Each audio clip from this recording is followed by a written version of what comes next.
The first week of January 1981, Ronald Reagan was preparing to succeed Jimmy Carter as our 40th president, and Kim Block was just starting her tenure on Channel 13 on the anchor desk.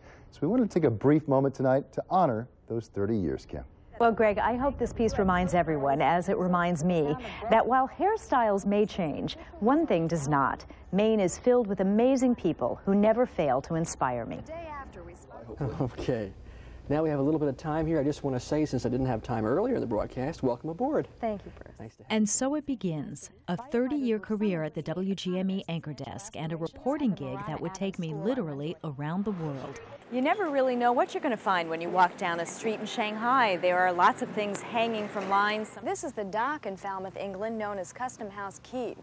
In 1982, we followed the journey of Bill Dunlop, who sailed solo across the Atlantic from Falmouth, Maine to Falmouth, England, in the world's smallest sailboat, the 9-foot-long Wind's Will. It's all part of sailing. Your body is so sore, but you can't stand up.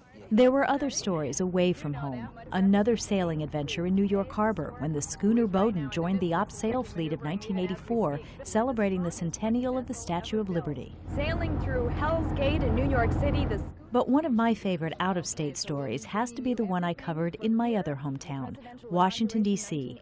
Having grown up there, it was a thrill to cover the inauguration of Maine's most famous summer resident as President of the United States. This is where it all begins. We were also the only local crew on the scene in Kennebunkport when the President made his first visit back home.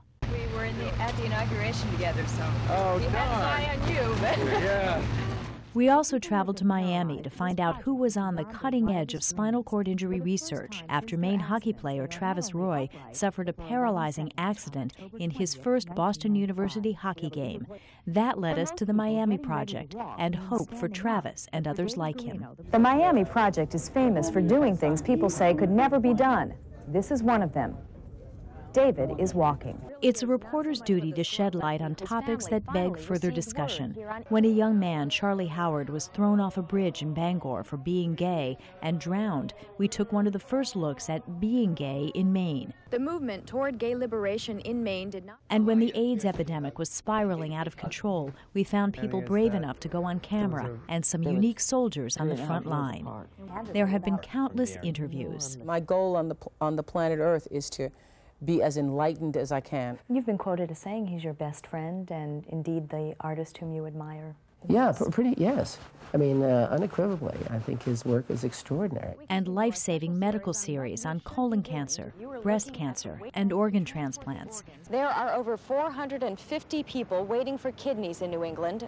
And perhaps most importantly, the children, who have shown me great courage and insight on how to live with debilitating, often fatal diseases. Tests that are gonna hurt, IVs.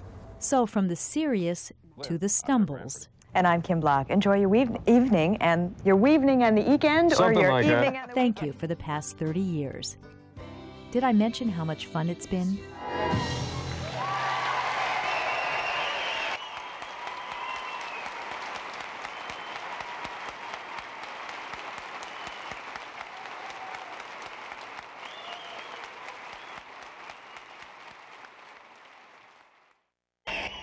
A big thank you to photographer Mike Hartford for editing that piece, and of course to my very good friend, photographer Matt Perry, who helped me collect all the video, and to all of you as well.